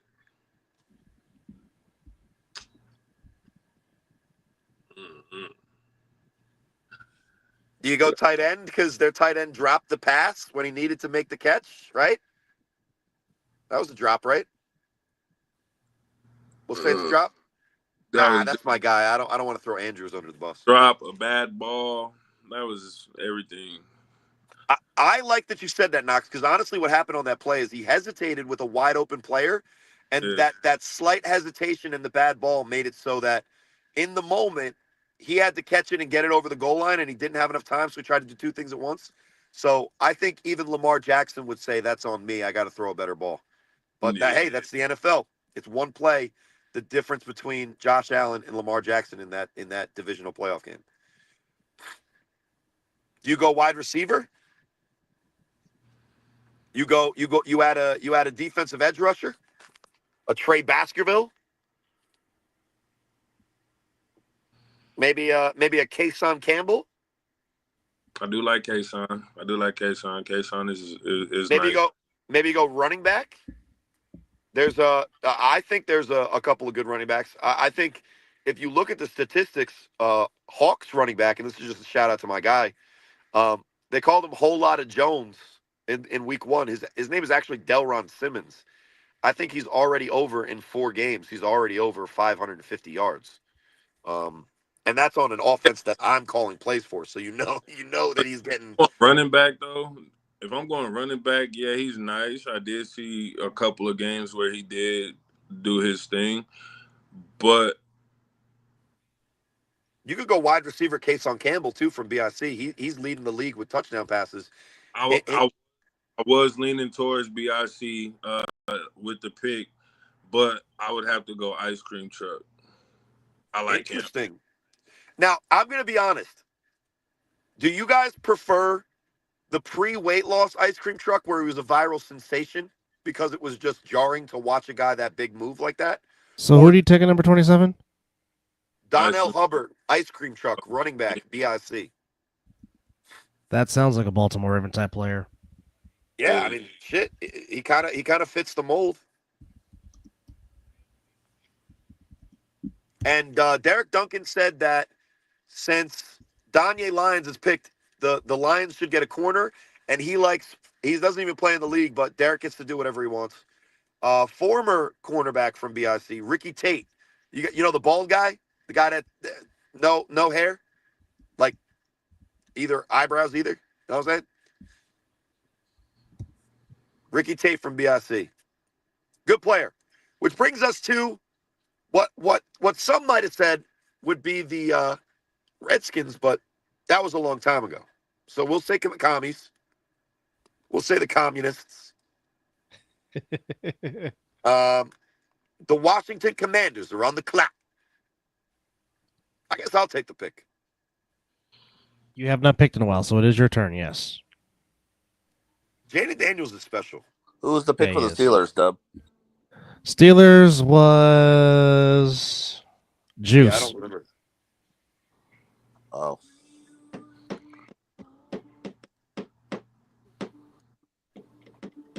Yeah, I think the Commanders they really need a running back because they don't have a guy that can really tote the ball consistently for a lot of games. And honestly, They have Brian Robinson. No, thank you. I'm gonna be honest, and Trey's had actually a really good season so far with BSC. He's got a touchdown streak, which is kind of crazy because he joined that roster, to be honest. And I had a personal conversation with Trey Robinson, and he was like, "Yeah, I don't know if I fit in with these guys like right off the bat." And it only took a small while. And for a guy that has been said, one of the things that he could do is be a little bit of a better teammate. I think the humility shown with BIC after maybe the reason he left Insomniac's not super humble is impressive feat all in itself. But if I'm going running back, I'm going to go Delron Simmons. He leads the league in rushing in the A7FL, if I'm not mistaken. And we're talking about a guy who had a Division I scholarship to West Virginia, got hurt, ended up playing pro ball for 3 or 4 years here and there, whether it was Arena, Canada. And I'm lucky to have him on the Hawks, and he's just a dynamic running back. And he showed that week 1 in Ohio. And you guys didn't see, but, I was trying to get that second win of the year. And when we went up on the buzz 12-0 on a muddy ass field in one of the shittiest places I've ever played A7FL football, and that's saying something. And when it came down to it, I looked in the huddle with me and I said, "Bro, I'm gonna hand you the ball 15 times today, and you're probably gonna get 160 yards, and that's gonna win us the game." And I'll take the 12-6 victory. And for my 29th pick, the Washington Commanders select a guy that lives in Philly right now, right next to Pat's and Geno's. Shout outs to actually cheesesteaks that actually taste delicious. And I'm going to go with Delron Simmons, running back, Old Bridge Hawks. Which means we got the Buffalo Bills. Nobody circles the wagons like the Buffalo Bills. Coach James, you want to pick for good old Josh Allen and Haley Steinfeld? Shout outs to Sinner, by the way, making waves in theaters. I think I'm gonna go with Ryan Kason Coogler. Campbell on this one. Kason, ooh, I like it. Kason Campbell right now. We're talking about a pure wide receiver for BIC with the tandem that they got of Ashanti Worthy and Kason Campbell. Ashanti Worthy, maybe the bigger playmaker. Kason Campbell, maybe the better route runner. One-on-one coverage, he's been torching corners this year. Set a record for touchdowns in a season in the post David era, right? We're not sure if his stats will be the BDE record, the before David era, but in the modern era, he set the record for touchdowns in a season, passing Darren Palmer. And against the Animals, he also tied with 4 of a single game record, and a little bit of a wide receiver run as we now face the Super Bowl runner-up, Kansas City Chiefs. And Dub, if we still have you and my internet's not bad or something, you think you got a pick for the Chiefs at 31?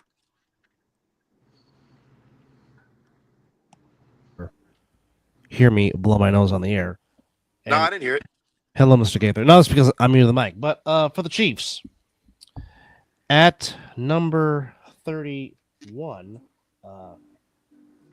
I am picking your teammate to tag team of the secondary. I am taking your guy, Amir Chick Morris. It's a good pick. It's a good pick. We're talking about an all-decade performer on the defensive side of the ball.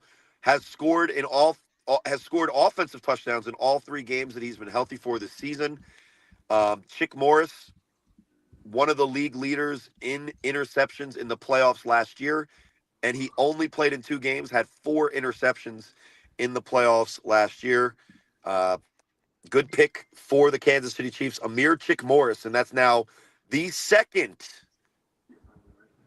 Old Bridge Hawk taken off the board, which is why I'm 2-2 and not 0-7 again this year. Got to have talent. Which brings us to the final pick of the first round. And if I'm not mistaken, I think the Vegas Raiders just traded up because fuck it, this is a Vegas show. The Eagles just won the Super Bowl. I think they traded back. Do you guys want to do that or fuck it? The 32nd pick, it's always a trade up, right? Am I wrong? Sometimes, but it just depends on the team that wins the Super Bowl. So we could do the Philadelphia Eagles. They lost like their entire roster except for, the white gift to corners in Cooper DeJean. I'm using the French pronunciation, by the way, because he is obviously a super Scandinavian-looking young man. Does anybody want to pick for that goddamn team with the fans that I absolutely detest, or do we just want to just say fuck them? Well, All right, I mean, their needs are wide receiver and offensive lineman. All right. Well, let's be honest. They're trading back. They're trading back, and the Las Vegas Raiders. Shout out to Miz. Check out the Miz and Dub show as soon as this show is over. Correct, Dub? We might be going live tonight. That's I don't know, but hey, keep your head on a swivel, okay? Fans, keep your head on a fucking swivel. And Miz, your team just traded up for the second pick in the first round. And who did we take? Who did they take? Who did they take in the first pick? I'm gonna go look it back. The Raiders at number 6 took Mark Bagway. Ooh, okay. Now here's the thing. Where do we go? Okay. Here's the thing. If Coach James is right and he's playing quarterback, that's one way. But I'm gonna go a little bit different, I think, here. Because the Raiders need so much help. I think they could benefit greatly with an absolute playmaker on the defensive side of the ball. And I may be biased here, but don't call me biased when you look at how many Insomniacs were drafted in 32 picks. No, I'm just joking. I love you guys, by the way. I think this is fun. So, with the last pick in the first round, the Raiders trade up to get former Defensive Player of the Year, who, just because and fans, yes, I have been watching TV with my son. He's not this tall, but we're going to say he's 6'7". Defensive end, Trey Baskerville, currently on the Silk City Animals and having himself a hell of a year. On the other side of Max Crosby, playing defensive end for the Las Vegas Raiders, Trey Baskerville. And that's it. That's the first round. Knox, who was your surprise pick of the first round? For what? For everybody? Out of the first round, who's your I love the way you just typed that, Dub. That's so funny. Knox, like normally there's like a steal. All right, I have my steal of the first round. Coach James, you got a steal of the first round? Yeah. The Chargers. And the Chargers selected, I'm looking back here. Logo Davis. Logo, your pick. Yeah, no, listen, that is a guy that I think slid way further if we were paying attention and we were really on our P's and Q's. He's definitely like best available. I think the reason he slid is because it's like, is he a running back in the NFL? Is he a wide receiver? Is he a corner in the NFL? I don't think it matters. Chargers get a huge pickup. Dub, who was your steal of the first round? Gosh, I really think a steal. I might have to say Manny Diaz going to Denver. Was kind of shocked. Is that your reach or is that a steal? I think it's more of I think it's more of an off the radar sneaky pick that you didn't expect to see. Yeah. Okay. So there you go. And then for me, guys, Darren Palmer is what? Let's count him. He's If we number count 25. Danye, 1, 2, 3, 4,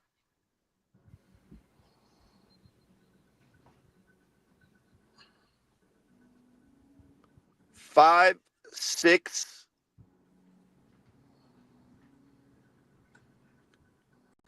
7. Seventh wide receiver taken is Darren Palmer in the A7FL. Not saying that those other wide receivers aren't really good, because they are. And I'm counting Danye Lyons and I'm counting Mark Bagway and Logo Davis. So if we don't count those guys, he's 4. But Darren Palmer, to me, is one of the top wide receivers in this league just based on his abilities. So if the Texans were able to get one of the top wide receivers all the way down that low, after 7th wide receiver picked, that's a huge steal. Knox, you No, got a steal? You got any thoughts, like any pick that stands out to you? Honestly, I would have went with yours. The Yeah, one from the Darren Palmer is my guy, and an absolute. He of the guys in our league, if it's not Mark Bagway, Logo Davis, I don't think scouts are looking too far past what Darren Palmer does on a week in, week out basis. facts. Coach James, any I last say, thoughts I before say, before what? Dub takes us out? Name one pick that you would change. That's not your own pick. Mm. I could, I guess I'll. You want me to start just to give you guys time to think about it? I have one. I was just gonna let you go. All right, so I'll go and then you go. And this is no disrespect to this player. Again, I voted for this player Defensive Player of the Year 2 years ago. But for me, if I'm the Giants, I need a lot more than just another first-round draft pick defensive lineman. And no disrespect to picking A.J. McQuaig high as hell, because he's a really good football player. But if I'm the Giants, bro, there's a reason that Danny Dimes looked like Danny Pennies for most of his career. And he's not good. I'm not trying to make the claim that Daniel Jones is a great quarterback, but the offensive line for the Giants is absolutely hot garbage. So I would have probably, because he would have been available there, I would have probably went Kenny Mack or Dave Valley if I'm the Giants, and I'm really trying to win games. And There you no go. disrespect to AJ McQuaig, but when we're talking about an NFL draft number 3, you're taking a Dwight Freeney sized defensive end when the only guy at that size to really be a dominant player is Dwight Freeney. And maybe if we say Aaron Donald, even though Aaron Donald's probably 6'2", AJ Um, McQuaig is a great A7FL rusher. That high, I would have wanted a solid offensive lineman personally. I would have took Scooter at 21 instead of Juice for the Steelers. You know what, Coach? I'm actually really glad you said that, because when you look at what the Steelers need, if they could solidify the Steelers there was like this thing going around that if they could bring Big Ben back, they would, right? And Well, not that Scott Hamilton is a like for like comparison to Big Ben, but if you brought Big Ben back, what you would be bringing is a smart, capable, accurate, tough quarterback. And if we're describing quarterbacks in this league, Scott Hamilton, he fits the bill for me. Dub, what one pick would you fuck around and find out with? Oh boy, let's see. That's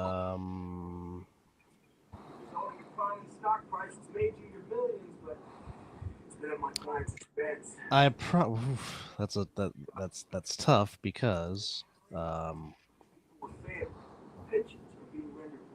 mean there's a lot of talent. Probably if he would have slipped, I definitely would have took Reeves at 11 with the Niners, just to have him next to Fred Warner to take away the loss of Drake Greenlaw. Because I mean that would just be a very forceful middle with those two. Ooh, yeah, he missed it by one pick too. Yeah. well, you still had a chance to get Henderson. You were the Knicks with Steph Curry there. You just needed one more pick. Yeah, but thankfully I wasn't the Timberwolves that missed out on him twice like they did on Steph Curry. So as I always say, The Timberwolves thank you, Minnesota. The Timberwolves are a great organization that have always been successful. The best thing that But- they ever did was take away the NBA during COVID with Rudy Gobert. That was great. But just to give you a quick preview before we call it a night, here is the lineup for this upcoming weekend in the A7FL for Week 6 on this 27th of April coming up. All right, so we had now. Keep in mind, folks, for those in Vegas, keep in mind times have been switched. 9:30 is when we throw it off, and then our last game will be at 12 p.m. So again, 9:30 a.m., 12:30 p.m. is the start times in Las Vegas. So just keep that in mind. But here is the schedule for week number 6. We have Stealth and the Gold. We have the Hunters and Sick-Witted, Animals against the Hawks, Heathens against the Octane, and the Patterson U against the Crush. Patterson U and the Crush, that's in Cincinnati. Heathens and Octane, that's in Cincinnati. Animals and Hawks in Asbury Park. And of course, Golden Stealth, Hunters, and Sick-Witted at Matter Academy. That is your lineup for this 27th of April, Week 6 of the A7FL. Special thanks to Coach James Burgoyne of the Insomniacs for joining us. Of course, always good to see you live with 2-5. And by the way, 2-5, were you at SmackDown or was you at Raw? Which one? I was at Raw after WrestleMania. Nice. Do you just a quick A7 note? Do you guys think that the Gold can beat the Stealth? I do. I really do. I think they can. I don't really know do. if they do. I think the Stealth are good, but I think the Gold are better than they appeared to be, because weeks 1 and 2 are 2 tough weeks for a team like the Gold, right? Correct. I think them coming back and getting the win against the Hunters, now they get a chance, to kind of play with a little bit of momentum. I think the Gold will come in a lot of confidence. I wouldn't be surprised to see the Gold come out of that game. I think they'd be 2-2, right? Correct. They would be. And that puts them firmly in the 3 spot. Am I wrong in the division, right? No, I mean they would go up to 2-2. If they win, that they would be in the 3 spot firmly, right? Mm-hmm. Behind Insomniacs and Sick. Listen, you come into a season and you're the Gold, and you walk out of that season and you're competing for, that next tier of team.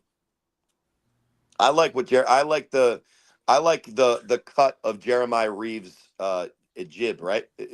Jib. I'm going old timey here. I'm a little too young for that one. I like the cut of his jib. That's a good guy. He did the right thing. He went in there, faced adversity, lost a lot, lost by a lot in all of those games, and he comes back this year and finds a way to put together a team that can win in this league. That's a hard thing to do, and shout outs to Coach Lee, because I think he's actively trying to cook for the Insomniacs. Am I wrong? Have we got confirmation on that bet? Well, it depends. Well, it's on who. It's how the regular season ends. Right, It's I know, but I don't think it's who finishes. It's who finishes in second place. I think there's an inside track to be for Scooter Hamilton to feed in his team some good food. They're not finishing second. Let's just face it. They're not going to do it. It's not going to happen. Well, They're not finishing. That, my friends, is a show. I think that qualifies as the show. Well, again, special thanks to Coach JB. Special thanks to Derek Duncan as always. Special thanks to you, the fans, for watching. If you have your own mock draft, type it in the comments or make a post about it. Who you think was snubbed out of the first round and deserved to get picked?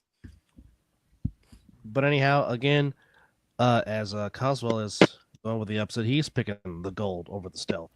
So again, for you Vegas fans, first game is at 9:30 a.m. Second game is at 12 noon.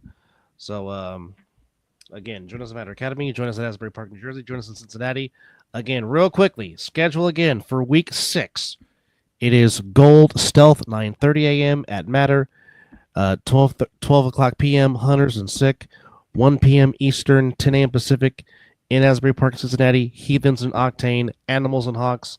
Then the 4 p.m., 1 p.m. game Eastern time, Pacific time, you and the Crush. So Again, you can catch it all on A7FL.tv. Anyhow, for Corey, for 2-5, for Coach James, for Derek, and for all you fans of the A7FL, I'm Dub, and we say so long for now, and we'll see you on the other side of the ball. Enjoy Week 6.